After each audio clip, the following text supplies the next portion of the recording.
pantalla, les pido el favor, si en algún momento nota que el sistema se cae, eh, he seguido teniendo problemas con eso, entonces me tienen paciencia un par de minutos o alguna cosa porque me toca reiniciar todo y volver a conectarme. Entonces, espero que hoy pues trabajemos de manera continua para no tener problemas con eso.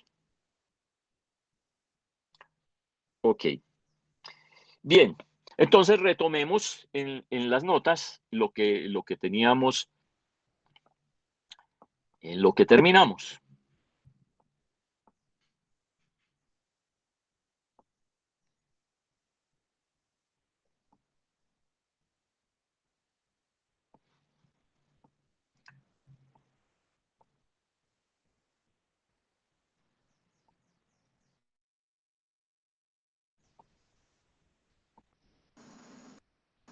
Bueno, listo. Ya voy llegando a la que me pasé. Tan. Ok, listo. Entonces nosotros llegamos a lo siguiente, para las bases discretas, llegamos a a la condición de ortogonalidad. eh,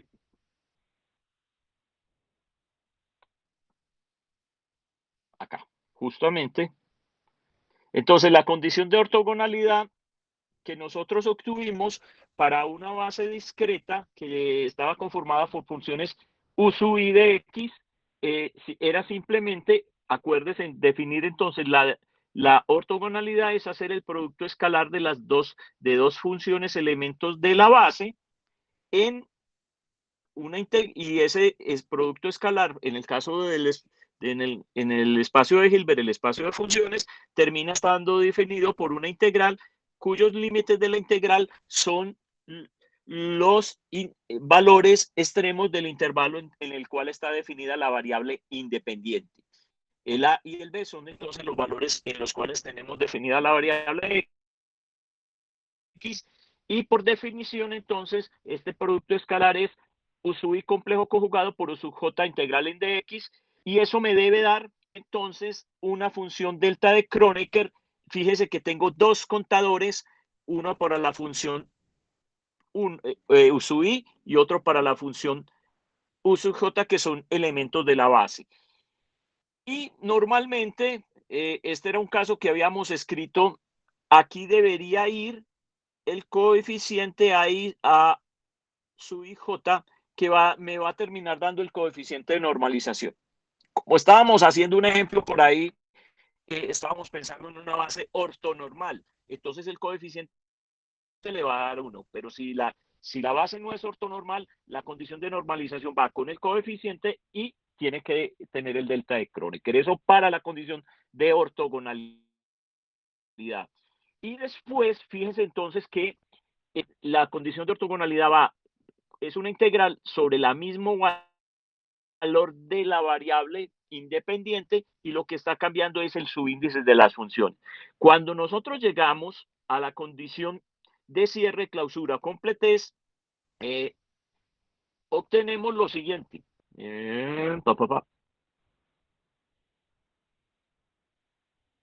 A ver si ya me pasé.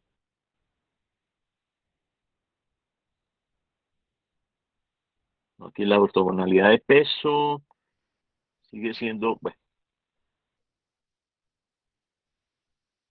aquí estamos encontrando el coeficiente, es que hicimos varias cosas. Listo. Fíjense que cuando nosotros llegamos a la condición de completez,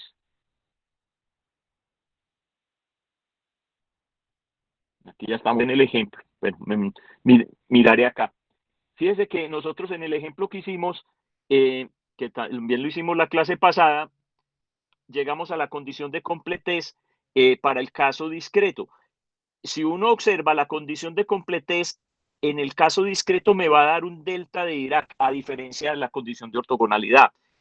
Pero ese delta de Dirac va a estar relacionado con la variable independiente, va a estar entre x y x', y la condición que vamos a tener es sobre el contador va a ser el mismo en las dos funciones que estoy usando. Entonces eso diferencia la condición de ortogonalidad con la condición de completez. que en el caso de la ortogonalidad son los contadores los distintos, y en el caso de la completez, las funciones que estoy usando para definir el producto escalar tienen variables distintas. Esa es la gran diferencia. Bueno, lo otro que además dijimos es yo puedo tener una base que de por sí, cuando calculo el producto escalar, no me da un delta de Kronecker, la integral, es decir, cuando n es diferente de m, eso no me da cero, pero yo puedo lograr que mediante un factor de peso en esa definición de la integral, yo puedo hacer que esa integral se anule para ese intervalo que se tiene. Entonces, yo lo que estoy logrando es construir, redefinir las funciones de la base para que se conviertan en ortogonales mediante un factor de peso. Y esto también lo dijimos. Entonces, sin necesidad de hacer el método de Gram-Schmidt para volver la base ortogonal, simplemente con ese factor de peso, que también lo dijimos la clase pasada. Entonces, bueno, hicimos el ejemplo de una base en términos de función seno y definimos el resto de cosas. Esto es lo que está para la función seno. Y al final, pues hicimos el cálculo y terminamos. Bueno, aquí estaba la definición de la cláusula, pero por la misma base. Y quedamos que, bueno, ya lo hicimos para bases discretas. ¿Qué necesitamos hacer hoy? Necesitamos definir bases continuas. Entonces, ¿qué es la diferencia? Fíjense Qué que la pena. base... Sí, dime. Me gustaría que por favor nos detuviéramos un momento a analizar esa definición de la condición de clausura. ¿Por qué llegar a esa escritura del delta de Dirac me satisface, pues me garantiza que mi base es completa? No entiendo.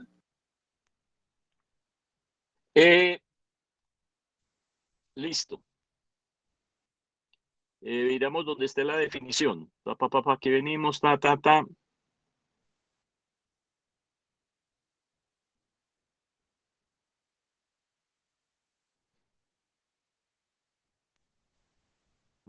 Es que no, yo donde borraría la definición de porque ahí tenemos el ejemplo, ortogonal discreta, definición de la clausura. Pues no leen el ejemplo, porque ahí la tengo en el ejemplo, espacio de Hilbert. Espérate que no. Listo, aquí venimos. Un espacio de funciones, aquí bien, independiente, sí, escalar. Son ortogonales, listo. Esta es la definición de ortogonalidad. Perfecto, el producto escalar tiene que ser cero entre las dos, y entonces uno llega a la definición con la delta. Perfecto. ¿Qué es lo que estábamos haciendo en el caso discreto? Esta es la definición general. Quiero entrar aquí todavía no estamos hablando de la clausura. Aquí entramos a esto. Aquí está la clausura. Bien, entonces, ¿qué es la idea? O sea, ¿de dónde sale esa cosa? ¿Por qué termina dando eh, esto? Fíjate que para uno llegar a la definición de la definición de clausura, nosotros arrancamos de esta parte acá. Fíjese que aquí arrancamos. Entonces nosotros tenemos que esto es una base. Entonces estamos suponiendo que tenemos una función que se expande en términos de la base, o sea, la función f de x. Entonces, ¿qué es lo que nosotros queremos? Mirar qué pasa cuando yo expando función en términos de los elementos de la base, y eso fue lo que hicimos. Entonces aquí empezamos a hacer la expansión de manera normal.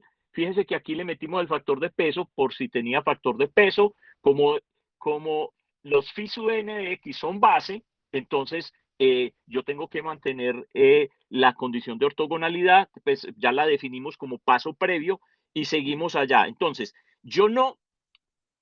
fíjense que yo lo que hice es que acá yo vengo haciendo lo que hago normalmente con una expansión para encontrar el coeficiente a partir de la condición de ortogonalidad. Mira, aquí estoy encontrando el coeficiente CDN y aquí yo termino escribiendo la forma de cómo uno encuentra los coeficientes en términos de la condición de ortogonalidad. Toda esta integral que está escrita ahí es eso.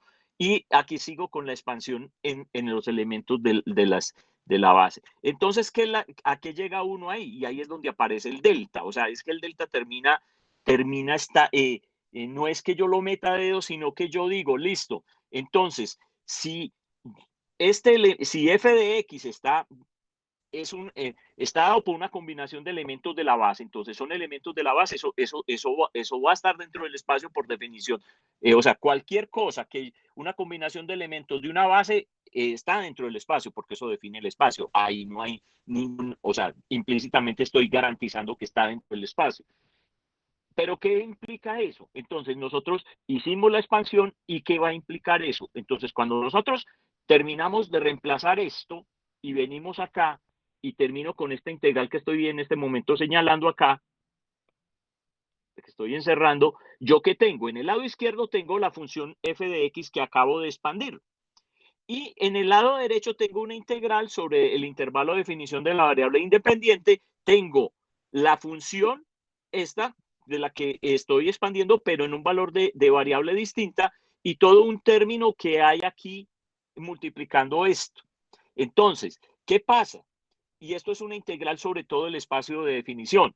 La única manera que a mí me da una integral dentro de un espacio definido, o sea, dentro de todo el espacio una integral cuyos límites de integración son el intervalo donde está definida la variable, esa es la palabra correcta. La única manera que yo obtengo integrando una función para un valor, para una variable, digamos, primada y multiplicada por algo en el intervalo de definición de la función y que me dé la función, la única manera que me da eso es usando una propiedad que se llama la propiedad de selección de las deltas de Dirac. Es decir, yo sé esto es una propiedad de las deltas de Dirac que nosotros no la hemos demostrado, solamente la estamos usando. Entonces, cuando yo tengo una función f de x' por la delta de Dirac de x menos x' en d de x', integrada sobre todo el espacio, sobre todo el intervalo de definición, me da la función en la otra variable. Esto es propiedad de la delta de Dirac. Entonces, ¿qué es lo que uno hace? Yo estoy comparando mi expansión en términos de los elementos de la base de una función cualquiera que acabé de obtener, que es la integral que está completamente en negro, con la integral que tengo en amarillo. Y entonces, eso solamente es igual el uno al otro si esto que está dentro del corchete es igual a una delta de Dirac. Entonces, es por comparación que uno llega a la delta de Dirac.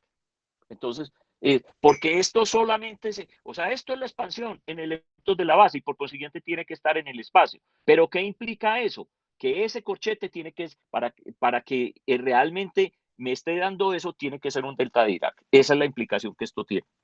Entonces, y fíjese que sobre la variable independiente con un valor normal y un valor primado, pues un valor, o sea, se construye, se mete a través de de esta propiedad, la propiedad de selección de las deltas de Dirac. Entonces, las condiciones de completez terminan teniendo deltas de Dirac. Como nos vamos a dar cuenta, en el caso de la base continua, también va a ser una delta de Dirac en este caso, pero lo interesante es que la condición de ortogonalidad, que en las bases discretas es una delta de Kronecker, en las bases continuas se va a convertir en una delta de Dirac. Vamos para allá y se dan cuenta que es el manejo de las integrales y las definiciones lo que le permite a uno definir qué tipo de sistema que me está seleccionando. Mire que la delta de Kronecker también me hace una selección, me toma solo un elemento de la suma. Pero cuando yo tengo algo que es continuo, que una integral es una suma continua, entre comillas, entonces yo necesito una propiedad de selección que me saque un elemento de esa suma continua que se llama integral. Y esa cosa que me hace esa selección es esta propiedad con la delta de Dirac. Es esencialmente lo que yo estoy haciendo. Entonces, bueno, ahí sí ya es que dejé muy pegado esto, escribí muy pegado esto y cuando pasaba por aquí entraba de una al ejemplo, no alcanzaba a darme cuenta de dónde terminaba lo uno y lo otro. Y este fue el ejemplo que hicimos la clase pasada. Entonces ahora miremos lo de las bases continuas y ahí van a entender, van a seguir un poco más la cosa. Entonces, ¿qué va a pasar? En el caso anterior, nosotros lo que teníamos esencialmente era lo siguiente. Nosotros teníamos que la base discreta, era phi sub n de x, donde esto es 1, 2, 3. Tengo la función 1, la función 2 y son discretas, o sea, están completamente establecidas de manera separada. Pero, ¿qué pasa y qué significa una base continua? Que entre una función y la otra, entre dos funciones cercanas, puedo tener otro número infinito de funciones. Eso es lo que me va a dar la continuidad. Eso significa que este contador ya tiene que dejar de ser un número natural y se tiene que convertir en algo que varíe de manera continua. Entonces, es simplemente cambiar, extender la definición que ya habíamos hecho para la base discreta y cambiarla así. Entonces, tenemos que la base en este momento, aquí, la vamos a renombrar así. Las funciones de la base dependen de x, correcto, que son variables continuas, es parte de las condiciones que tenemos que poner. Y ahora el contador ya no está representado por números naturales, sino por un valor, un parámetro que varía continuamente. Entonces lo voy a meter dentro de la definición de la función, o sea, la variable independiente sigue siendo x, pero k va a ser un parámetro que es una variable y va a funcionar de manera continua. Entonces, esa es la única diferencia y miremos, y entonces por consiguiente tengo que definir intervalos de validez para cada una de las cosas. Entonces, yo tengo que definir un intervalo de validez, por ejemplo, donde como ya k, que es parámetro, pero va a funcionar como variable, entonces, ¿cuál es el intervalo en el cual la variable k está definido? Es el intervalo AB. ¿Y cuál es el intervalo de la variable independiente de la cual tenemos la función sí? Y en este caso sería C y D. Entonces hay que tener cuidado con eso. Entonces volvamos a cómo se define ahora la condición de ortogonalidad. Entonces, bueno, otra vez estoy pensando que la base está normalizada para que esto me dé 1. Si aquí no es 1, entonces aquí hay que poner la constante, que es la constante de normalización. Pero esto lo escribí, esta parte ya la había escrito para la clase del martes y el errorcito ese que tenía se me propagó. Pero entonces estoy pensando que la base es ortonormal. O si no, hay que poner la constante ahí afuera. Bien, entonces, ¿qué es lo que uno tiene que hacer para la definición de la ortogonalidad? Definir el producto escalar. Y esencialmente este es el producto escalar. Pero ahora, ¿qué voy a tener yo? Voy a tener lo siguiente, voy a tener que estoy haciendo una integral sobre esto, pero tengo la variable primada. Entonces, yo no hice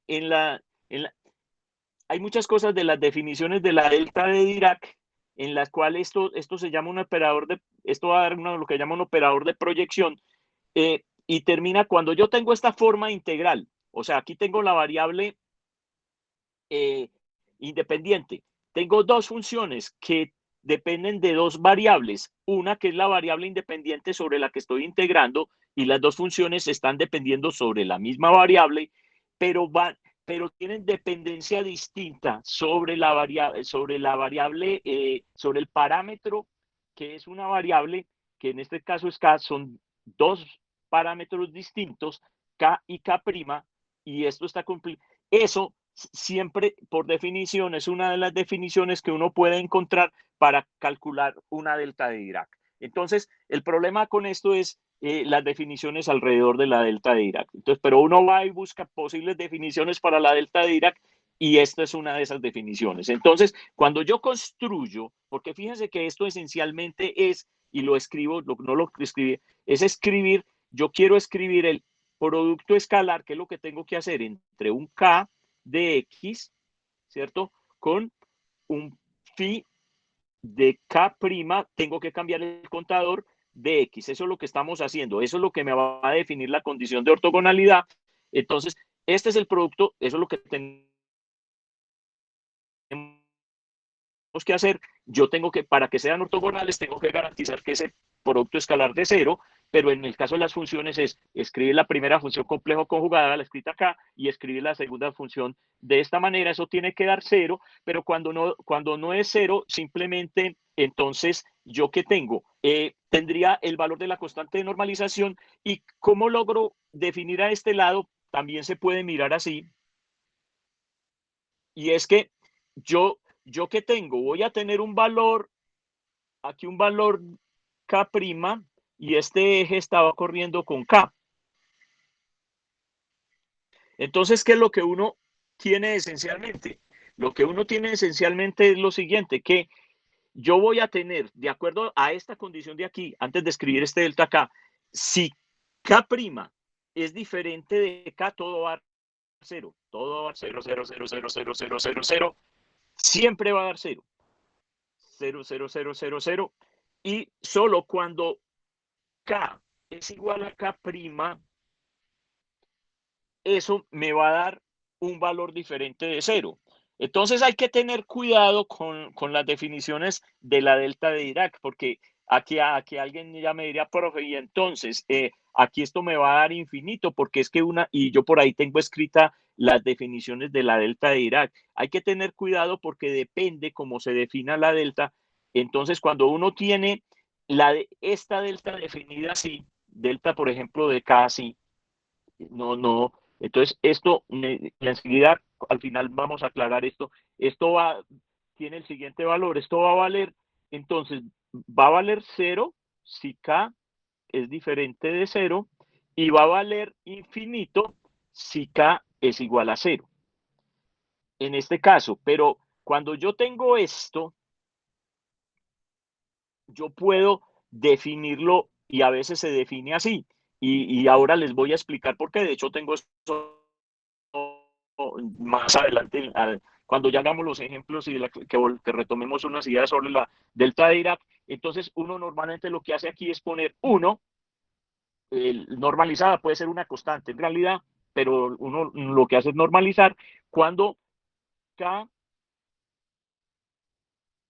es igual a K' y 0 cuando K es diferente de K'. Entonces, ojo con eso, porque claro, si yo estoy extendiendo esta definición, que uno está acostumbrado a esta definición así, fíjese que no son exactamente el mismo caso, y enseguida les explico por qué uno interpreta la delta de Dirac como un área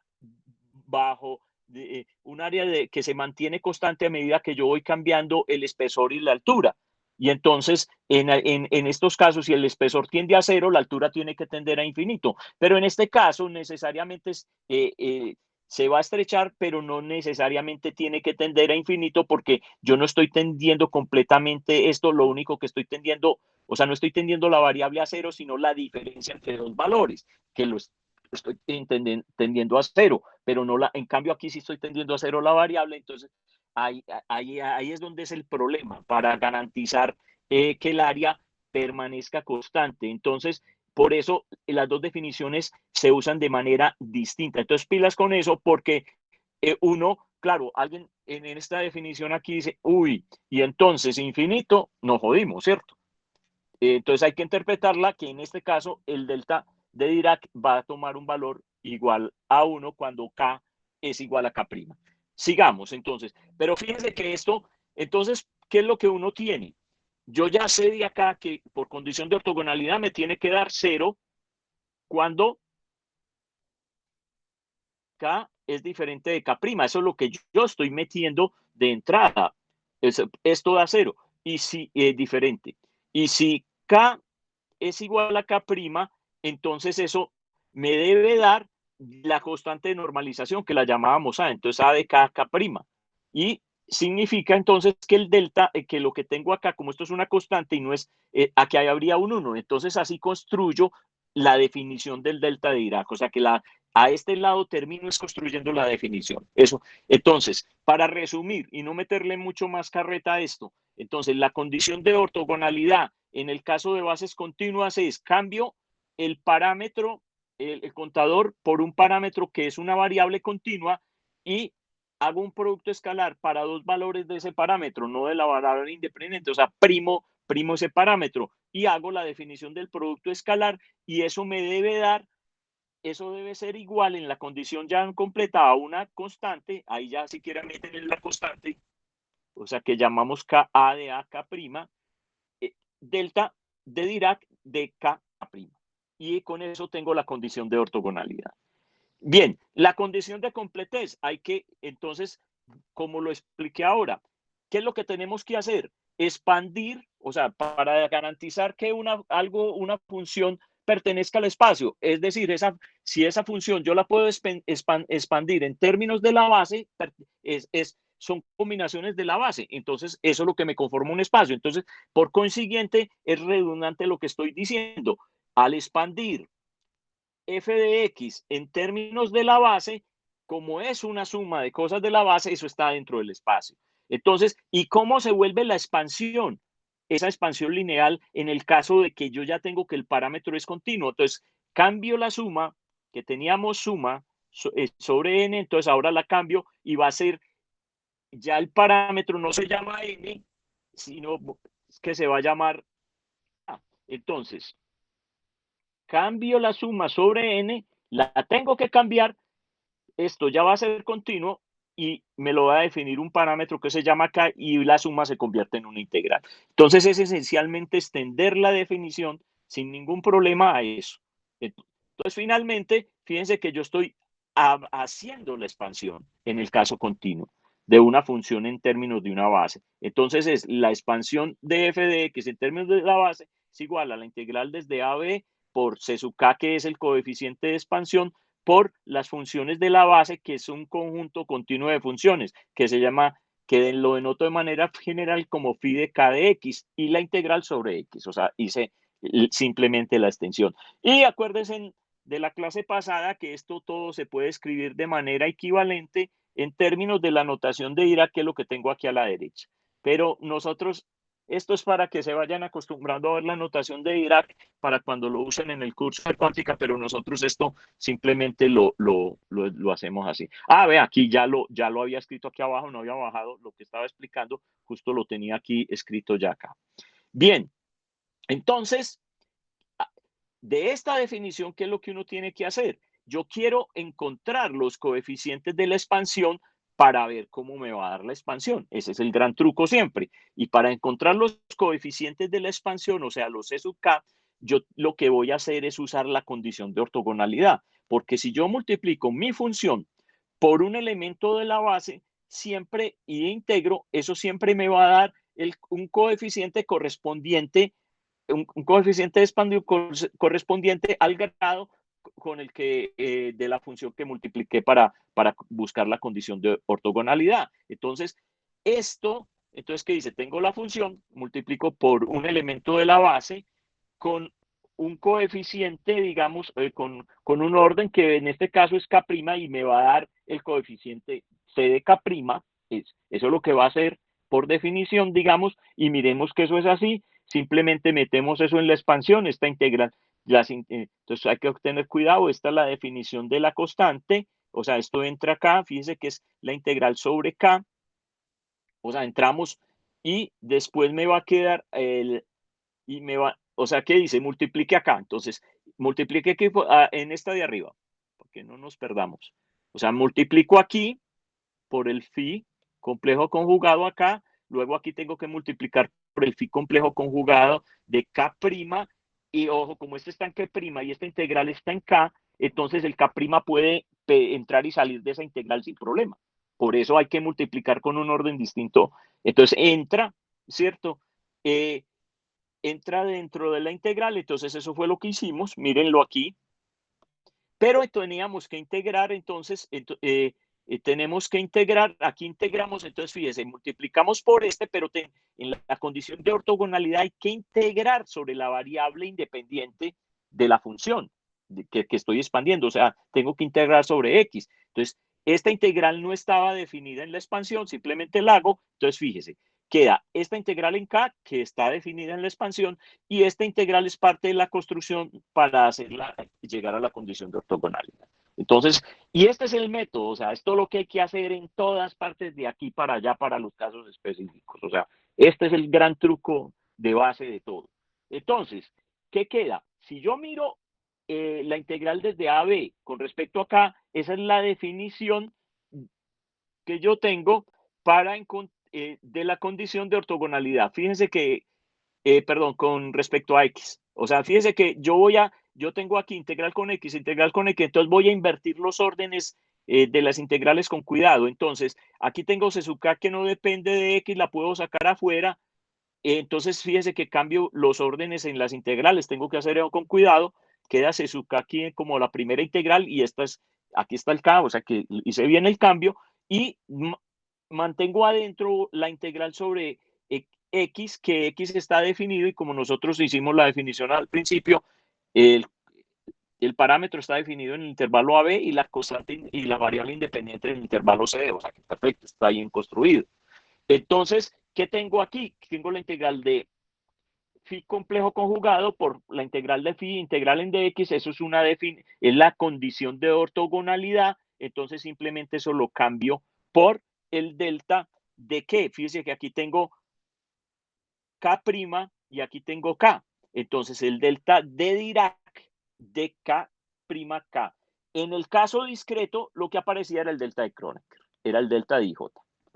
O si quiere el delta de NM, ¿cierto? Dependiendo cómo lo escribo los. Entonces, esta es la diferencia con el caso continuo, entre el caso continuo y el caso discreto, que la ortogonalidad está en el caso continuo con un delta de Dirac y en el caso discreto con un delta de Kronecker. Listo. Ahí vamos. Ahora, ¿qué pasa? Entonces, esto, por definición, es un delta. Me quedó un delta aquí. ¿Y qué me hace el delta? Simplemente seleccionar, es la propiedad de selección de la que ya estuve hablando hace un rato, me va a seleccionar esta constante que en este momento estoy recorriendo sobre todos los K's, ¿dónde va a ser diferente de cero? Cuando K es igual a K'. Entonces, de todos esos posibles valores, solo se queda con el valor de K'. Entonces, me da la constante para K', que es la constante de la expansión correspondiente asociada a la función phi de K'X. Entonces, todo esto es consistente. Después, como yo tengo que meter, para llegar a la condición de cierre, tengo que meter en la definición de la expansión, que es lo que tenemos al principio, acá tengo todo esto rayado.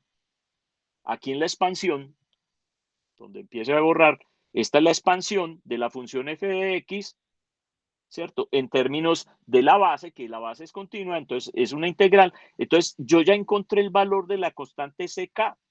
Listo. Sí, pero es que aquí se llamaba CK'. Listo, pero es simplemente, como esos son integrales definidas en la definición, puedo cambiar, renombrar los parámetros. Entonces, lo que esencialmente se hace es que yo llamo K', ahora lo voy a llamar K para definir C de K, no C de K', y voy a cambiar X por X' donde lo requiera. Y entonces, esencialmente, eso es lo que se hace. Entonces, de la definición que uno tiene, que encontró, cambió el K' por K y cambia X por X'.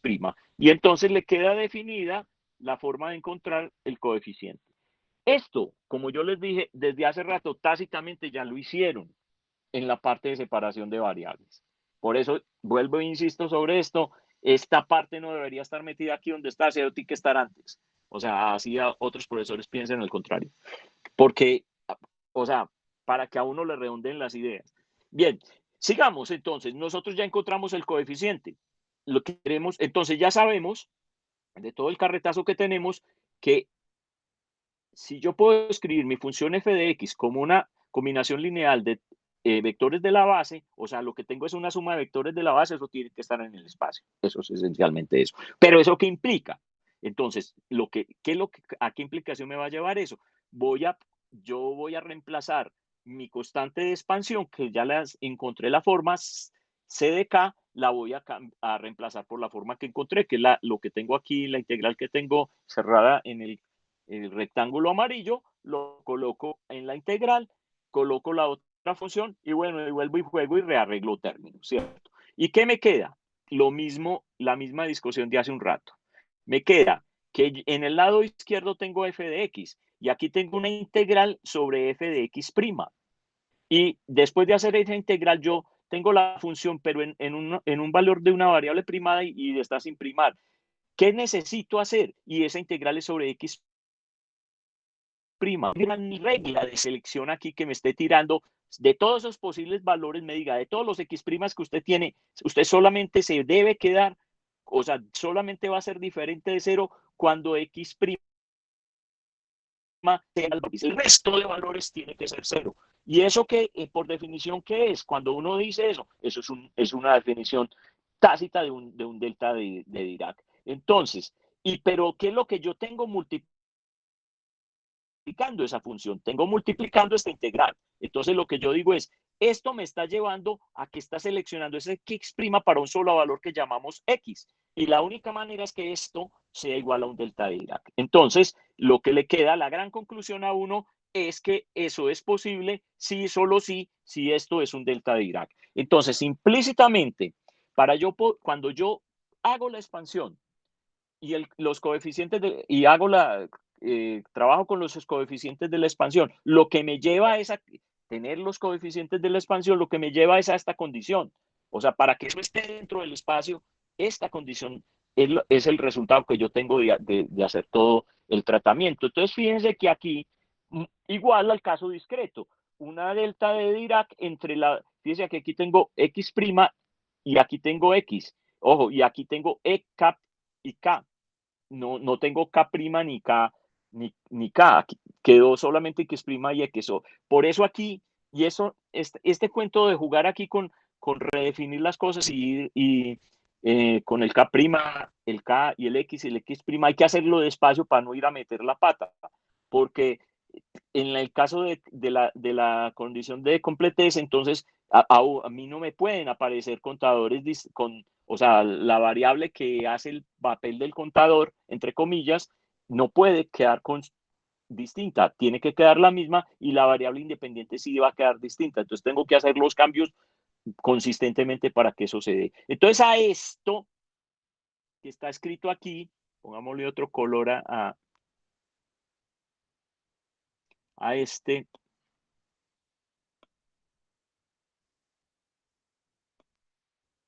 Listo. A esto que está escrito aquí, entonces, es lo que uno le llama la condición de completez. Y fíjese que se construyó, se llegó a eso para asignarle un delta de Dirac. No hay otra razón. Es del desarrollo de la expansión que se lleva. Bien, análogamente lo que yo les había dicho y por eso les mencioné esto en cuántica, esto se llama un proyector.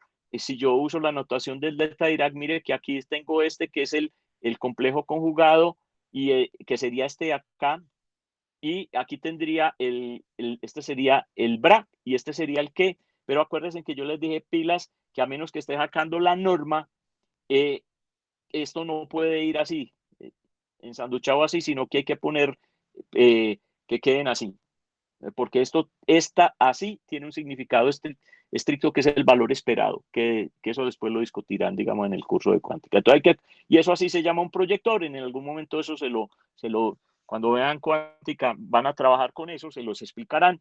Entonces esta es la notación usando la notación de Dirac para la misma condición de completez. Bien, ejemplos o casos, que es lo que vamos a mirar hoy. Entonces, el primer caso que vamos a tratar es una serie de Fourier. Una serie de Fourier. Entonces, yo tengo una función que quiero expandir en una base de senos y cosenos. Pregunto, sí, claro, eso es una serie de Fourier. ¿Qué tipo de base es esa? Cuando usted hace una expansión en series de Fourier, ¿es una base continua o es una base discreta? A ver, Sería, alguno que se le ocurra. Sí, dime. sería ¿Cómo no te entendí? ¿Sería? sería discreta, profe. Sí, están todos de acuerdo, es discreta. De hecho, cuando uno define, es una serie. De hecho, se llaman, pues ahí ya. Entonces ¿Y cuál es la base? Entonces, senos y cosenos. Ah, bueno. Entonces, ¿cuál es la base? Primero voy a escribir la expansión, ¿cierto? Que es lo que uno usa normalmente, usaba desde por ahí los cursos básicos. La forma de la expansión de serie de Fourier. Entonces, si yo quiero expandir f de x en términos de la serie de Fourier, aquí está, esta es la forma de la expansión, un coeficiente que llamas A0 sobre 2 más una suma desde n igual a 1 que va así. A sub n que multiplica coseno de n pi sobre lx más b sub n que multiplica seno de n pi sobre lx. Ah, listo. Ah, y esto acabo de definir. Y esto aquí hay que tener cuidado que este L que aparece acá, acuérdense del ejercicio que hicimos en la clase pasada, eso es para que eso quede normalizado y eso tiene que ver con el intervalo en el cual se está definida la variable independiente. Entonces, X iría entre menos L y L, ¿cierto? Ese es el intervalo. Entonces, acuérdese que todas estas cosas de la definición de ortogonalidad y la definición de completez está asociada al intervalo de la variable independiente. Entonces, listo, esto es la serie de Fourier de esto. Ah, bueno, pero yo ahora no estoy hablando de series de Fourier. ¿Cómo que me va a hacer un ejemplo con eso? Entonces, hay una base que y de hecho implícitamente eso se toma, es lo que uno usa en los cursos básicos, pero en realidad lo que yo tengo es una base ortogonal. ¿De quién? De elementos dados por la base que se llama la base de Fourier. Entonces, miremos, serían los elementos phi sub n de la base. ¿Qué elementos tengo? Ojo. Entonces, las funciones, si son funciones discretas, mire que tengo una que es constante. Ah, y esa la tengo que meter. Entonces, debe haber algo que es una constante, que sería 1, digamos así, pero lo va a meter, recuerda el factor de normalización, pues, para que le dé a uno la normalización 1, como el ejemplo de la clase pasada. Entonces, aquí sería un valor que sería, que es un valor constante 1 sobre 2L. Después, ¿qué tendríamos? Unas funciones que están corriendo con un contador que es discreto en términos de coseno, al aquí. Y aquí está el contador, n pi sobre l, y este 1 sobre raíz de pi es lo que uno necesita para que esta vaina sea ortonormal. Listo. Y otra que corre, que no es la misma función, sobre senos de n pi l por x. Véala aquí. Entonces, la base de Fourier, la base de la serie de Fourier tiene tres funciones, digamos, las otras están parametrizadas con un contador, o sea que son un número infinito de funciones porque n va desde 1 hasta y puede terminar en infinito. Son discretos, pero entonces fíjense que aquí tendría 1 sobre 2L, que sería un número constante, y tendría esto. Y esto es la base de Fourier.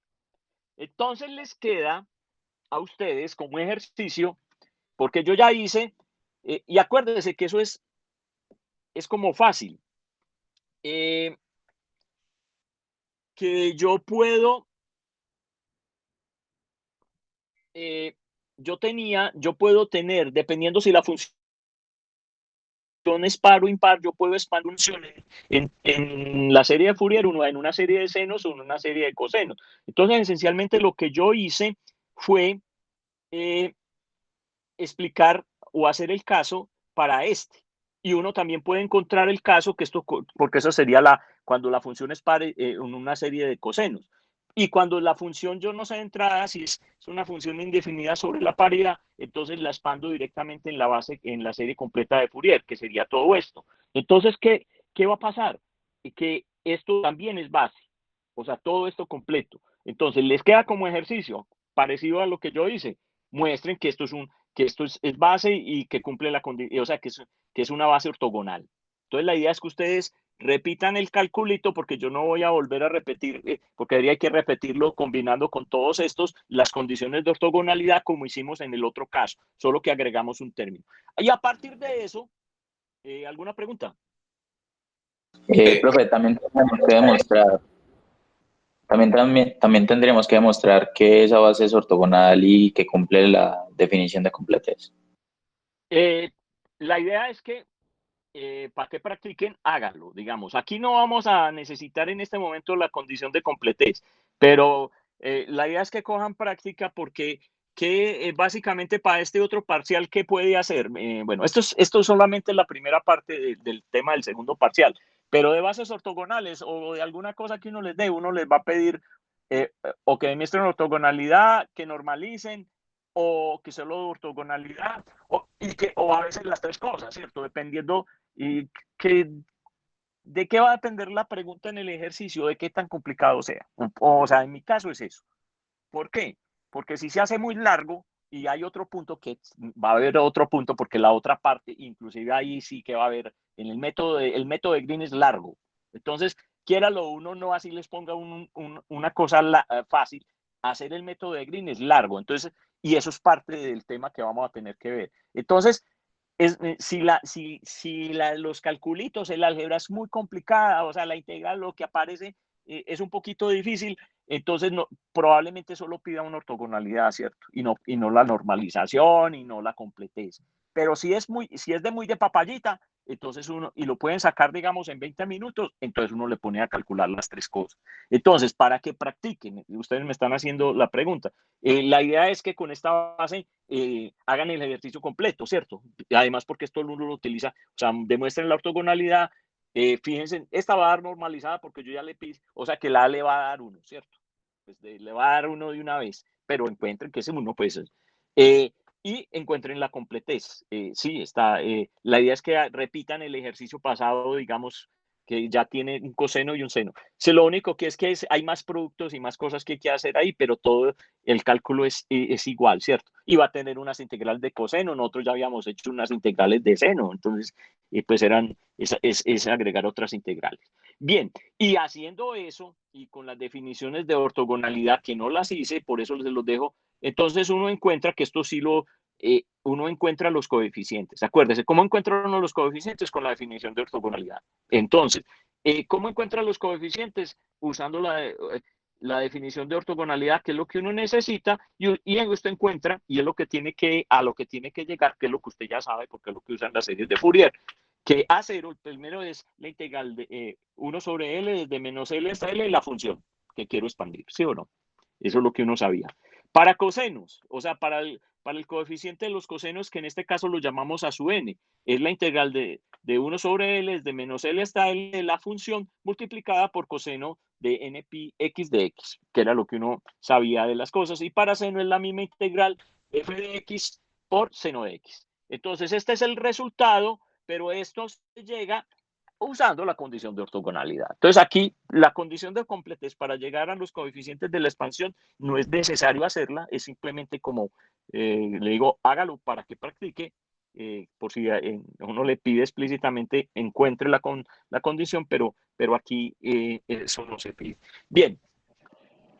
Profe, ¿cómo sería en este caso los coeficientes si L estuviera, digamos, entre 0 y L y no entre menos L y L? ¿Cómo? Si estuvieran los coeficientes, si aquí estuviera entre 0 y L, o entre 0 y 2L. Es que en general, esto uno lo hace de la siguiente manera por comodidad, es para que tener simetrías, definir el intervalo. Yo puedo tener el intervalo así, o sea, esto está escrito es para que esto quede simétrico, pero eso no importa, digamos. Pero como estos son sistemas periódicos, acuerden que uno piense en esto.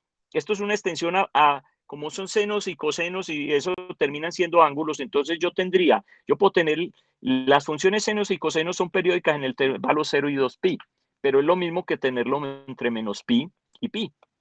Ese sería el intervalo completo. Entonces, yo puedo escribirlo así o lo puedo escribir así. Entonces, yo aquí cambio el intervalo y aquí, si cambio acá, yo puedo poner 0. O sea, eso se puede hacer sin problema, pero aquí pondría L, o si llamo esto L, yo puedo decir L es igual a 2 veces el largo del intervalo o algo así. Y aquí tendría que poner L y ese L sería el largo del intervalo, o sea, manteniendo esta equivalencia, porque hay que mantener esta equivalencia. Entonces yo puedo escribir eso como quiera, pensando en que las funciones senos y cosenos son funciones periódicas. Por eso se escribe eso, entonces puedo estar desde menos L hasta L o desde 0 hasta 2L. En este caso, pues si estamos llamando esto simple o si es un número cualquiera, lo puedo reasignar llamando que L sea igual a 2A, que es el ancho completo del intervalo. Entonces, esto es simplemente para que la escritura me quede simétrica cuando voy a evaluar con las integrales. Entonces, porque si no, las integrales no quedan simétricas, o sea, no. Entonces, para uno no estarse acordando y el término que hay aquí, o sea, hay una que puede quedar con un término que no tiene acá. Yo en este momento así de memoria no me acuerdo. Entonces, una de las formas de que uno no se tenga que acordar como si va L, 2L, no sé qué, es simplemente yo, en vez de escribir el intervalo así, lo coloco simétrico. Entonces, siempre va la mitad del intervalo acá, 1 sobre L en la constante, y el largo del intervalo, fíjese que este intervalo sería 2L. Eso, y todas van iguales. Entonces, esa es la ventaja de escribirlo así, pero se puede escribir desde 0 hasta cualquier otro número. Pero ahí hay que tener cuidado, como dije, porque aquí puede cambiar el que esté aquí afuera de acuerdo a lo que uno tiene. ¿Listo? Bien, vamos a hablar un poquito de la delta de Dirac, porque yo ya les he echado el carretazo. Y entonces miren lo siguiente, pues esto es un jueguito para entender esto. Yo voy a tener un área de un rectángulo y que va a estar centrado en X y lo voy a poner a correr a lo largo de X'. Eso es esencialmente lo que voy a hacer. O sea, esto va a estar centrado en X y X' sería lo que variaría. Pero yo voy a querer que el área de ese cuadrado permanezca constante. Entonces es tener el ancho A por la altura, que es 1 sobre A. Yo cuando hice el dibujo, yo pensaba, eso está mal escrito. Todo depende, como la canción de Vara de Palo. Estaría mal escrito si A es mayor que 1. Claro, porque entonces 1 sobre A es menor y entonces esto no podría ser la altura. Bueno, ahí tendría que ajustar las cosas. Pero si A es menor que 1, que puede ser el caso, y está representando eso, entonces 1 sobre A es mayor que 1, o sea, esto es más grande que esto. O sea, que eso no tiene mucho problema, pero simplemente que usted lo tenga claro en la cabeza. Entonces, esto es una forma de escribirlo, digamos así, o si no, habría que colocarlo invertido. Si A es mayor que 1, entonces aquí habría que colocar el ancho, llamarlo 1 sobre A y el otro así, solo como truco. Eso, o sea, se elige de cierta manera. De tal manera que cuando este rectángulo está dado con estas cosas A y el otro, uno de los lados es A y el otro 1 sobre A, llámelo como se llame, o sea, en mi dibujo quedó como si fuera la altura. El área de eso, pues por multiplicar lado por lado, entonces, ¿qué queda? 1. O sea que esto está normalizado a 1. Ah, listo. Entonces la pregunta del millón o lo que uno se hace, y ahí es donde uno llega a esto, ¿qué pasa si yo voy estrechando esto? Y por eso el truco de hacerlo así, que es que sea menor que 1, o sea, lo voy a hacer muy pequeño. Entonces, si yo voy haciendo esto muy pequeño, la altura va a crecer, porque este es pequeño, esto se va a volver grande. Entonces, pero el área se tiene que conservar. Entonces, ¿qué uno de qué arranca? Tener esto así, ¿cierto? Con área 1, yo empiezo a reducir esto y entonces, pero el área sigue siendo 1 y esto va creciendo. Entonces, ¿qué pasa cuando X prima se hace igual a X? Resulta que X prima, que es lo que me está definiendo esto, llegó y todo esto se contrayó. Entonces, ¿qué pasó? Que esto, cuando X prima, este ancho A, cuando esto pasa, A tiende a 0. Entonces, fíjese que ahí, y si esto tiende a 0, la altura tiende a infinito, ¿cierto? Entonces, este tendió aquí a 0, o sea, tendió a un punto, y entonces yo tendría un punto que no tiene longitud, y el otro tiene que tender a infinito. ¿Para qué? Para mantener esto. Entonces, es ahí, en esa definición, cuando uno está haciendo esto, que era lo que yo les decía, pilas con eso, porque es de esta definición a uno sí le dicen, vea, la delta va a valer infinito cuando X es igual, bueno, ojo que aquí las igualamos, entonces lo que yo había dicho, delta de X escrito así, es igual a 0 y 0 cuando X es diferente de 0. Y llamamos todo el término así. Entonces, fíjense que aquí estaría, bueno, y aquí entonces fíjense que con esta denotación así, uno la puede funcionar de esa manera.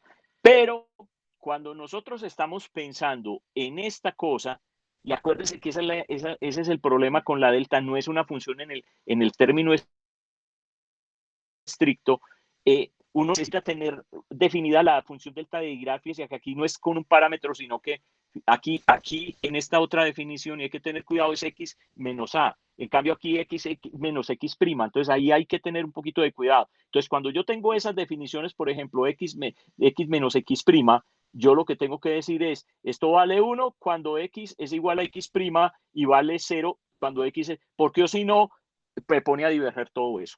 Y tengo que ajustar la definición. Entonces, esa idea que va al infinito, que es lo que ustedes han usado siempre, y creo que es lo que uno más habitual está, viene de esta idea, de cómo se generó la delta de Dirac. Pero como les dije, hay que tener cuidado cuando uno está, porque aquí es x y un parámetro, entonces en el caso sí es válido, pero si son las dos variables, hay que trabajarla normalizada a uno, porque no, lo que me va a dar mal. Entonces aquí quedaría x, que lo corre, menos a, no x prima.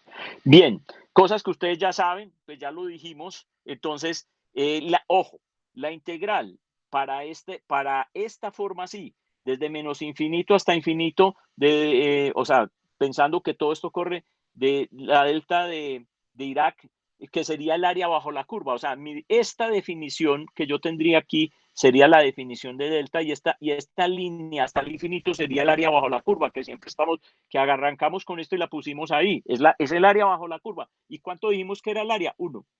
Entonces esto está normalizado, aunque con otras definiciones alternas hay definiciones alternas de la función delta de Dirac. Lo que pasa es que no quiero ponerme a hablar mucho de esto acá porque eso nos desvía del tema principal del curso y no tiene sentido. Entonces, fíjense que yo aquí lo que estoy calculando es el área bajo la curva, pero yo había dicho que el área bajo la curva habíamos arrancado que era 1, entonces esto tiene que dar 1. Entonces piensen lo que esto es una definición, pero igual con una definición alterna no puede mostrar eso. Listo. La propiedad de selección, que ya la mencionamos, la vuelvo y la reescribo acá. O sea, si yo tengo una función f de x y la multiplico por la función delta de x menos a e integro sobre esta variable, entonces lo que hace la función delta de Dirac es hacer una selección. ¿Sobre qué? Sobre el otro parámetro o el otra variable que está ahí. Si esto es una constante, entonces queda la función evaluada sobre una constante, y si a es una variable, otra variable, simplemente me queda una función variable. Entonces, esa es la función, la propiedad de selección. Y aquí viene dos cositas que pilas con eso, porque uno empieza a usar propiedades de la función delta de Dirac para los ejercicios, y ahí es donde pega el sablazo bien duro y por las cosas. Entonces, ojo con esta propiedad. Yo tengo que la integral desde menos infinito hasta infinito de delta de x menos a por x menos b integral en dx, pero esto bajo esta integral es igual a 1 sobre el valor absoluto de a menos b, o sea, estos dos valores, por la integral de el delta de x menos a más la integral de él más el delta de x menos b, toda la integral en dx. O sea, este producto se convierte en una suma en los integrandos. El golazo que meten, el sablazo que meten es, usted va por allá y le apareció esta delta de Dirac, y la va cambiando por esto, sin haber una integral ahí metida. Y eso no es correcto, eso no es cierto. Entonces, hay que tener cuidado con eso. Como dije, no estamos haciendo las demostraciones, pero parte de retomar las propiedades es para que no vayan a usar esto, que esto es un error. Y basado en esta, simplemente uno puede escribir una parecida a esta, o sea, tener delta de x2 menos a. Entonces esto se puede escribir, se puede escribir como, aquí me faltaría un a cuadrado, ¿cierto? Para que fuera consistente. Así, ¿cierto? Entonces se puede escribir x más a por x menos a. Entonces, esto que se puede escribir por el producto de los dos, el delta, como acá, entonces simplemente esto que está así se puede escribir así, pero dentro de una integral, dentro, afuera ni se les ocurra, o sea, no hagan esto, delta de x2 menos, esta es la que más sabe uno ve por ahí, entonces llegan y le meten, bueno, aquí sería esto, y lo que viene acá y le meten el sablazo. Entonces dicen eso, profe, eso es X más, delta de X más A, más delta de X menos A, y eso sí es un sablazo. O sea, eso no se puede hacer. Listo, no entro más en detalle aquí, como dije, porque si seguimos, entonces esto se puede alargar. La otra cosa para que tengan en cuenta, hay definiciones alternas de la función delta de Dirac. Por ejemplo, yo puedo pensar para definir la función delta de Dirac que voy a usar una función que se llama una función gaussiana, una función tipo Gauss, por ejemplo, una constante por la variable del cuadrado. Si yo dibujo la función gaussiana, es una campana, así de esta forma, y entonces, ¿qué pasa? Si yo voy haciendo tender el semiancho, esto se me fue por acá, parecido a lo que hicimos con el área. Yo puedo empezar a cerrar el ancho de la campana de Gauss, ¿cierto? Entonces cierro esto y entonces esto se me va a subir y esto se me va subiendo y la gaussiana, cuando el semiancho de la gaussiana tiende a 0, esto se convierte en una delta de Dirac. Entonces, yo puedo llevar esto a una delta de Dirac. Ojo que el semiancho aparece aquí abajo. Entonces, V es inverso al semiancho. Entonces, yo estoy haciendo tender el semiancho. Entonces, aquí la definición, el U va a tener a infinito, de esto así, de a la menos U de X2, y entonces esto va a tender a un delta de X, a una delta de Dirac. Entonces, fíjense que hay definiciones alternas. Hay otra con la transformada de Fourier, que no sé qué tanto han visto transformadas de Fourier. ¿Ustedes ya vieron transformadas de Fourier en alguno de los otros cursos de matemáticas o de física? ¿Alguno que... En experimental 3, profe.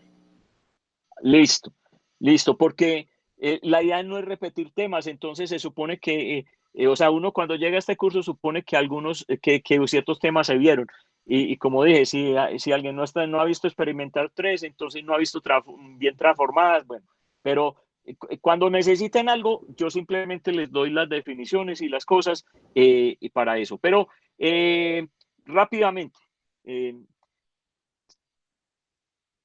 ¿qué es una transformada de Fourier? O sea, voy a hacerla con X vamos a meter el tiempo aquí. Yo tengo una función f de X, entonces la transformada de Fourier es una transformación de ir de un espacio a otro, que se llama transformada de Fourier.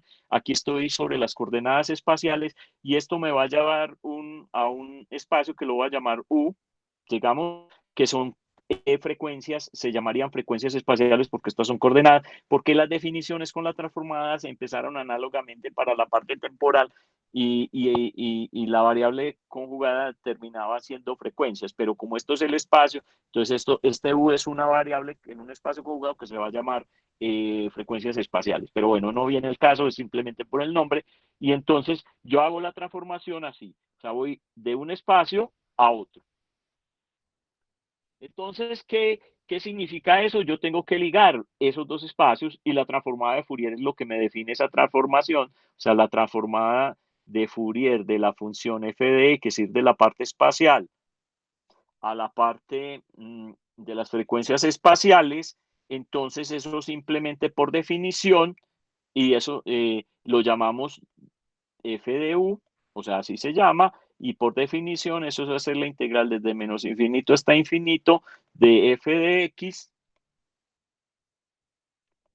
por e a la menos 2 pi i u x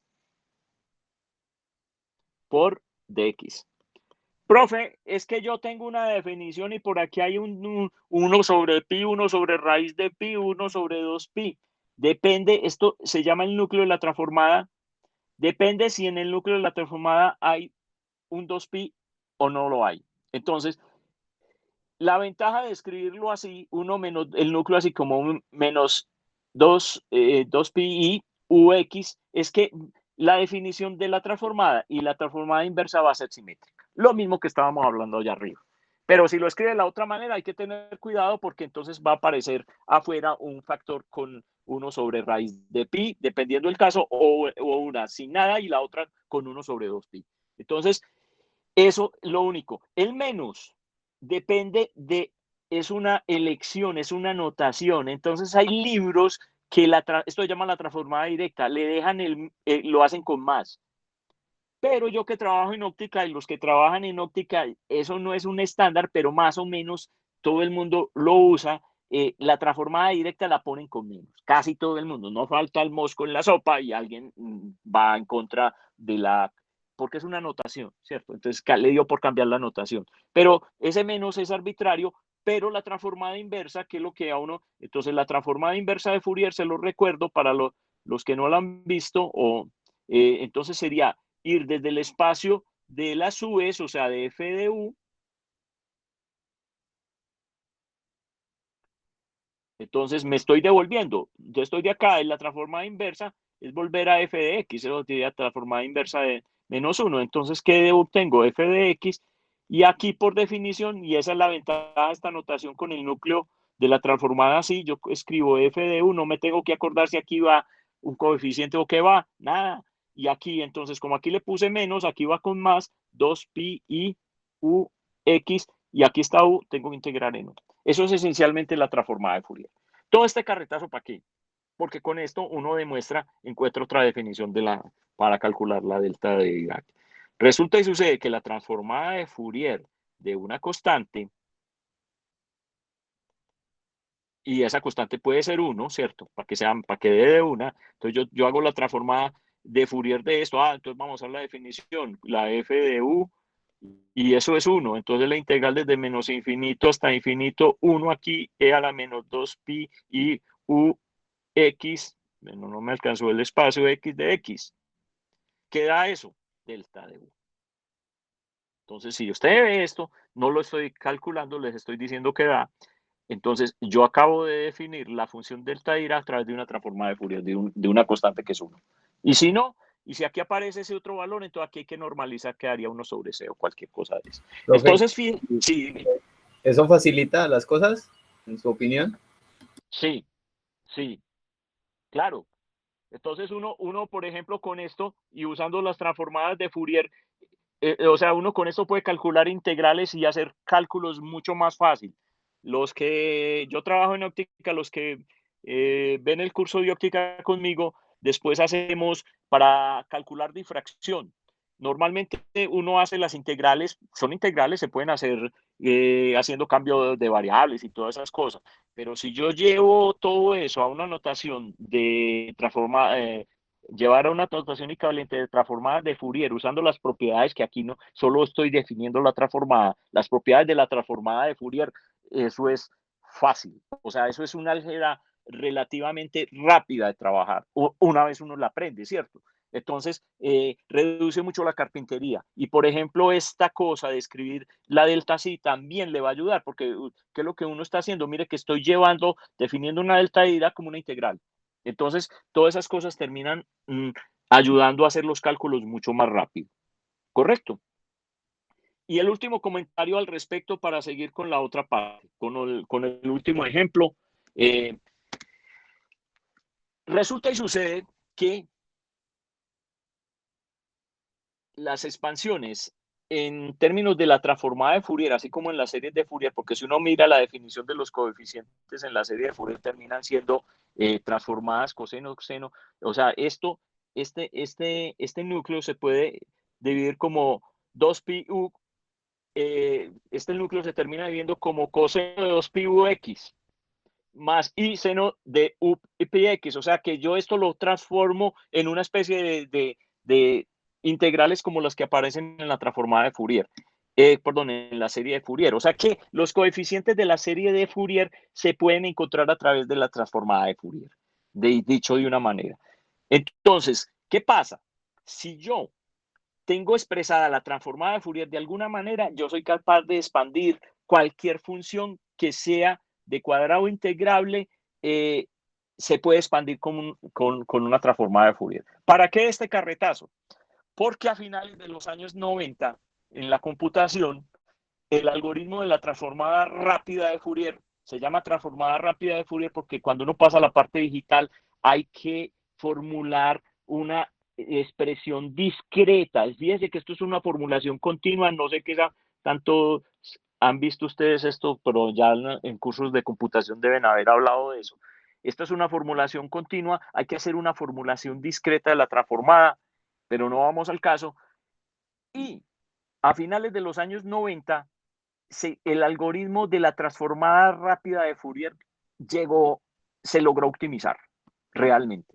Cuando yo era estudiante del pregrado, y a mí, yo veía clases con el profesor Maecha y otros, nos ponían a hacer cálculos con eso, pero el algoritmo estaba, pero no estaba optimizado. Entonces uno tenía que estar chequeando que no cometer muchos errores de redondeo, de eso, cosas que llaman de punto flotante, tenía que estar uno controlando eso para no tener una respuesta errónea. Pero ya a finales de a finales de los años 90 el algoritmo estaba completamente desarrollado y optimizado.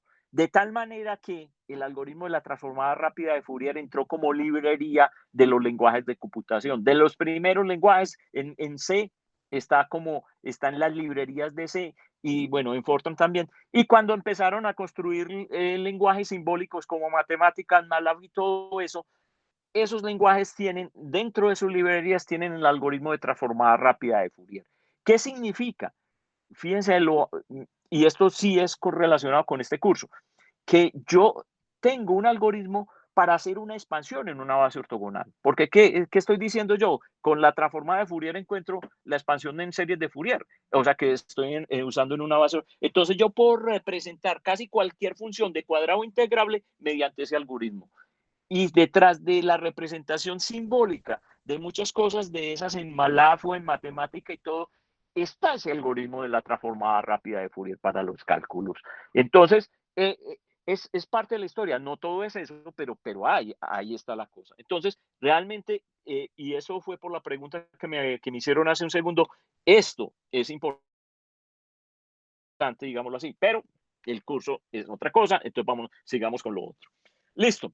Esto para redondear la clase, y vamos a ver este otro ejemplo. También es discreto, después haremos un caso continuo en algún momento. Yo le voy a decir a John David que les haga ejercicios de bases continuas, por lo menos 1 o 2. En las discretas ya hemos hecho varios acá, pero este es importante porque va a introducir lo que nosotros posteriormente vamos a encontrar en el curso. Bueno, la otra forma de hacer una expansión de una función, y ustedes lo saben, está a través de series de potencia, a través de una serie de Taylor, ¿sí o no? Listo. Entonces, la serie de Taylor yo la defino así.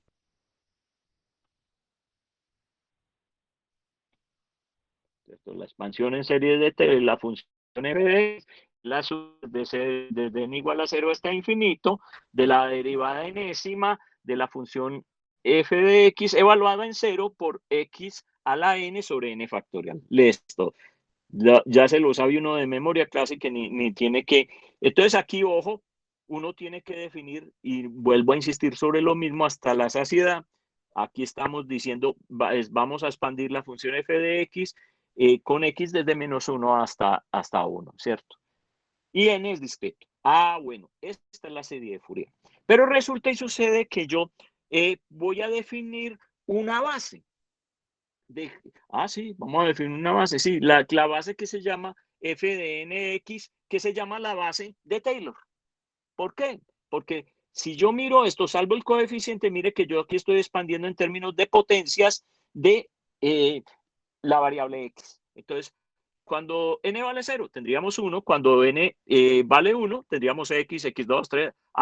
Entonces, si yo tengo una base descrita por este conjunto de funciones, x a la n menos 1, eso es la base de Taylor. Pero resulta y sucede que esa base, así como está, no es ortogonal. Si uno chequea la condición de ortogonalidad entre dos elementos de esos, en algunos de esos, pero tome cualquier x4, no le va a dar ortogonalidad, o sea, no es ortogonal. Entonces, ¿qué queda? Sí, profe, usted habló de el factor de peso para hacer que eso, sí, ya lo conté, pero hasta aquí no les he dicho cómo encontrar el factor de peso. O sea que hasta el momento paila. Lo vamos a ver la próxima clase, si el tiempo me alcanza y no he hecho tanta carreta. Entonces, Sí, pero les dije como nada. Entonces, sí hay un factor de peso. Entonces, en la práctica, ¿qué tiene que hacer uno? Si yo tengo esta base y no es ortogonal y quiero escribir, obtener una base de Taylor, pero ortogonal, Gram-Schmidt, ¿cierto? Lo que queda es el método de Gram-Schmidt. Entonces, este ejemplito es para mostrar que si yo no tengo forma de encontrar el factor de peso, para volver la base ortogonal, toca hacer Gram-Schmidt, que ya lo mencionamos. Entonces, ¿cuál es el método de Gram-Schmidt? Rápidamente, asignarle, o sea, las funciones f son la base de Taylor, pero no ortogonales, y las funciones phi son de la base de Taylor ya ortogonal. Entonces, la primera función, eso es muy simple, es asignarle a la F1, decirle que sea la phi1. ¿Y cuánto es eso? 1, ¿cierto? De lo que tenemos. Ah, listo. Lo que sigue en el método de Gram-Schmidt, entonces, es F2, perdón, sería F2 más un coeficiente por F1. Ah, listo, perfecto. Entonces, F2 vale X, sí, y F1 vale 1, entonces me quedaría, fíjese que Phi2 sería escrito así, X más A. ¿Y cómo encuentro el coeficiente del método de Gram-Schmidt? Simplemente condición de ortogonalidad entre las que son ortogonales. ¿Y quiénes son ortogonales? Phi2 y Phi1. Entonces, sí, dime. En Phi2 debería ser F2 más A Phi1, como lo vimos en la F2, clase, sí, por como eso, lo vimos en la F2, clase pasada, sí, F2 más más A Phi1. Phi1, Phi1, no F1 sino Phi1. Ah, listo. Es más fácil ahí. Claro, pero fíjense que aquí es irrelevante. Inclusive ahí en la clase está bien. Está bien que lo aclaraste, pero fíjate que acá con esta primera condición y es la que usamos, es lo mismo, tener Phi1 o Phi2. Estamos. Porque, o sea, Sí, sí, entiendo. está bien. Sí, sí, para ser consistente con la 1, o sea, yo aquí puedo poner Phi1. Está bien, es correcto, pero es que esto me saca del embrollo. Listo. Entonces, ¿qué pasa? ¿Qué va a pasar?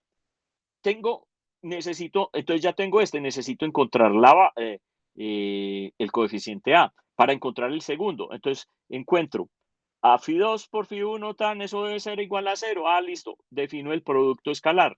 ¿Entre quién? ¿Quiénes tenemos? Entonces Phi1 es 1, perfecto, dalo aquí, por eh, Phi2, y Phi2 es X más A. Entonces tengo que hacer el producto escalar entre esto. Acuérdense, el primero es complejo conjugado, pero estamos en casos reales, entonces no tengo que conjugar. La integral entre qué va y qué va. Entonces, ojo, fíjense que yo cuando empecé esto dije, X va a estar definida acá. Si X es para otro intervalo, esto puede dar otra cosa. Entonces, cuando yo hago este procedimiento de Gram-Schmidt y yo encuentro estas condiciones de las constantes, las estoy encontrando para este intervalo, porque ahí es donde estoy. Porque si esto fuera entre menos infinito e infinito, me puede dar otra cosa. O entre 50, menos 50 y 50. O sea, tengo que probar, tengo que hacer la integral y ver qué da, porque son integrales definidas. Entonces, pilas con eso, porque el resultado que yo estoy obteniendo es para este intervalo. Y eso aclara lo que yo les he dicho hasta el momento. Entonces, simplemente pues la integral que hay que hacer es una bobada, esta es la integral y se evalúa. Esto da 2A.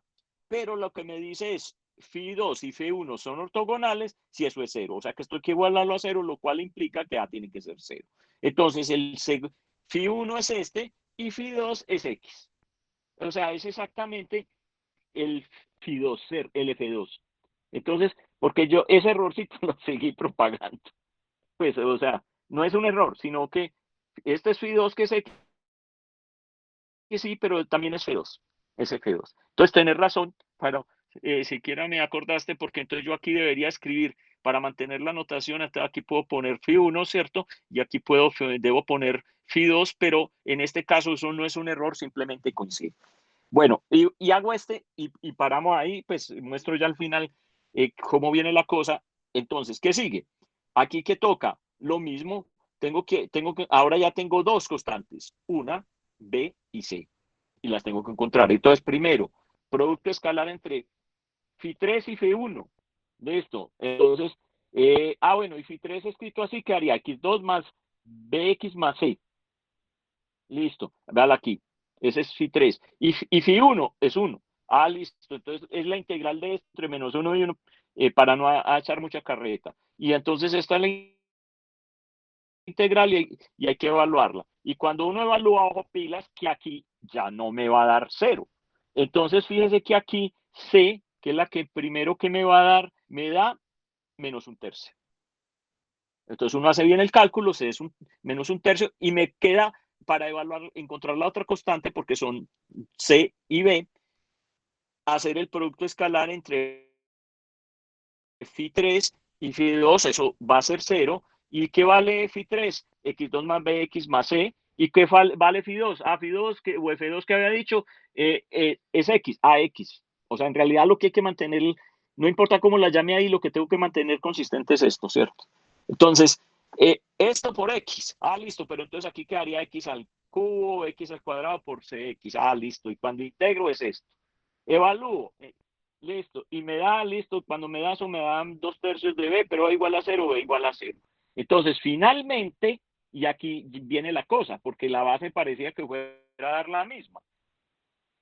Finalmente me da que Φ3 es X2 menos 1/3.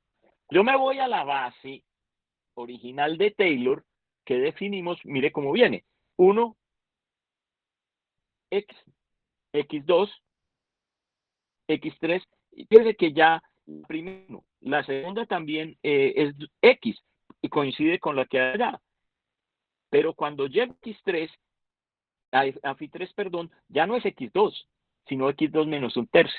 Entonces, y esa de allá no es ortogonal, para que sea ortogonal es esto. Entonces, pues, entonces uno sigue, ¿cierto? Lo mismo. Entonces uno lo mismo aquí, bueno, entonces aquí hay que cambiar la notación, aquí sí hay que tener cuidado, ojo con la notación, porque estos sí son iguales, pero este ya tiene 1/3. O sea, aquí tiene que ser el Φ3. Listo. Ese errorcito se propagó.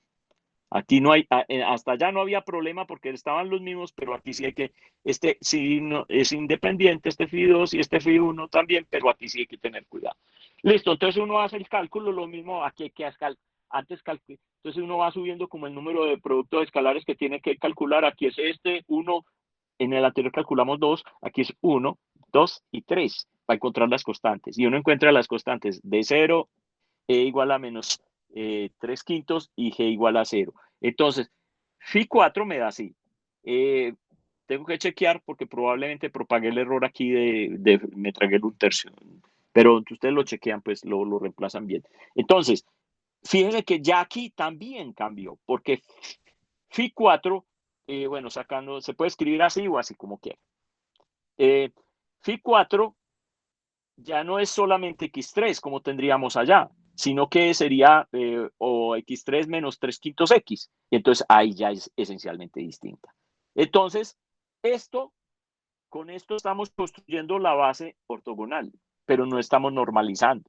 Entonces después de que uno termine esta cosa y hacer entonces le toca normalizar, pues si quiere hacer todo. Entonces, fíjense que con el método de Gram-Schmidt uno lo puede hacer, y en este caso uno termina haciéndolo para la base de Taylor y construye la base y la puede normalizar. Ahí les dejo para que practiquen esto. Pero ¿qué es lo importante y por qué elegí esto como ejemplo? Y con eso terminamos la clase porque ya la garganta me está fallando, y es que voy de recorrido, siempre he hablado mucho hoy. El tema principal es que si yo miro la base de Taylor o la expansión en Taylor, uno lo que está construyendo es un polinomio.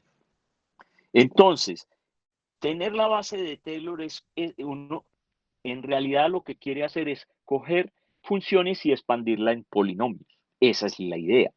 Entonces, cuando yo extiendo este concepto, yo lo que puedo hacer es, a partir de la base de Taylor, yo puedo construir diferentes polinomios, que son expansiones de funciones. Y nosotros vamos a encontrar unas funciones que tienen expresiones polinómicas, que son las funciones de Legendre, que van a ser soluciones a unas ecuaciones diferenciales en coordenadas esféricas, las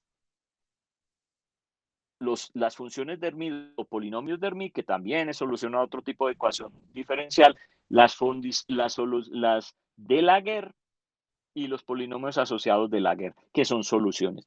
De cómo las encuentra uno, las puede encontrar de una manera general a partir de la expansión en series de Taylor, definiendo primero el intervalo, acuérdate que, y segundo, ahí vamos a encontrar un factor de peso para la condición de ortogonalidad. Entonces, porque yo después les voy a mostrar cómo se encuentran los factores de peso. Entonces, cuando el intervalo está desde -1 a 1 y el factor de peso es 1, uno llega a la expansión polinómica que le conducen las Taylor, se llaman los polinomios de Legendre. Cuando la expansión es desde x va desde -infinito hasta infinito y hay un factor de peso, que es e a la menos x2, uno tiene los polinomios de Hermite. Cuando voy de 0 a infinito, uno encuentra, y hay un factor de peso de e a la menos x, tiene los polinomios de Legendre, y finalmente, cuando va desde 0 hasta infinito, y el factor de peso es e a la xk por e a la menos x, uno encuentra lo que se llaman los polinomios asociados de Largue. Y usted se puede ir a un libro de matemáticas o el libro y buscar, y hay otros polinomios que se pueden encontrar otras funciones que terminan siendo polinomios. ¿Qué pasa? Hay un teorema en matemáticas, y simplemente lo menciono, pero al que le gusta eso, el que se llama el teorema de Weierstrass, para una función f de x, y ese teorema es lo que permite, que está detrás de todo esto, en el fondo, para garantizar que cuando yo tengo una función que es de cuadrado integrable, no sé qué, y todas esas cosas, toda función de cuadrado integrable se puede escribir de una forma polinómica. Entonces es como devolverse de aquí para allá. Entonces, y eso, el que debajo de la base, digamos, teórica, desde el punto de vista matemática, es eso. El teorema de Weierstrass, que es para funciones de cuadrado integrable, termina llevando a que se pueden escribir como polinomios, y todo esto es una consecuencia de esto. Obviamente, esto simplemente es información, cultura general, digamos así. Lo que vamos a usar es lo que hay de ahí para allá. De todos estos, y aquí les dejo el pastelito, ¿para qué nos vamos? No aparecieron las funciones de Bessel. Las funciones de Bessel, que son las, después del segundo parcial, es lo que vamos a trabajar, que van a aparecer en las coordenadas cilíndricas en la parte radial, esas funciones de Bessel no salen directamente ahí.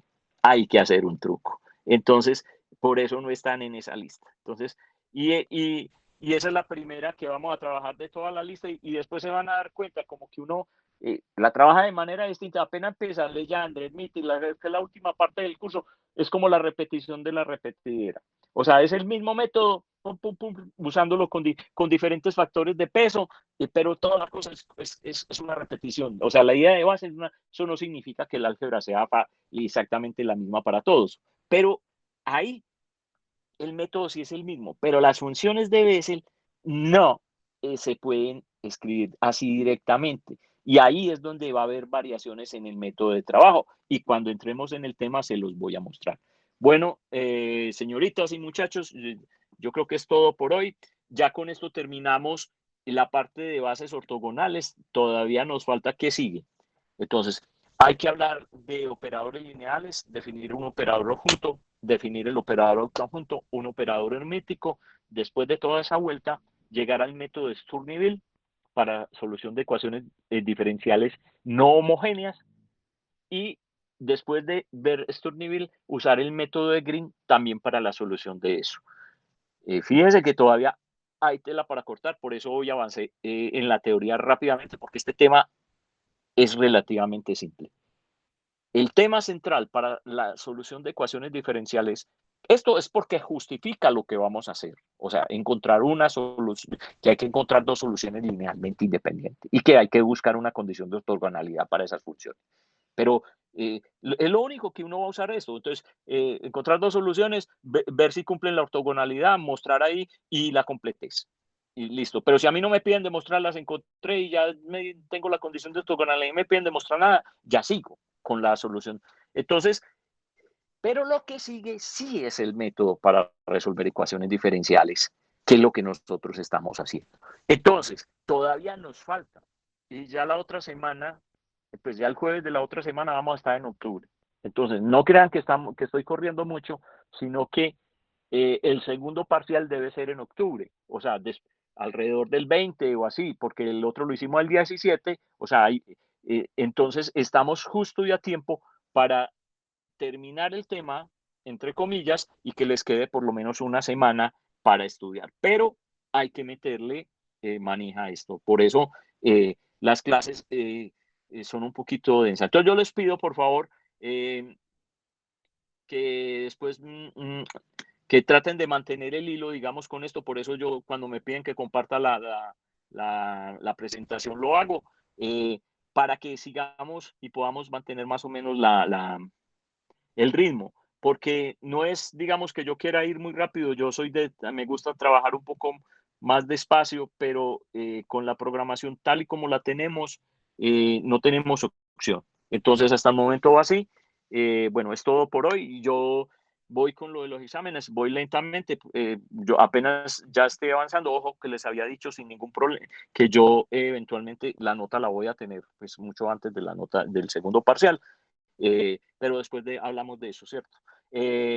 Bueno, que tengan una feliz tarde y nos vemos el próximo martes.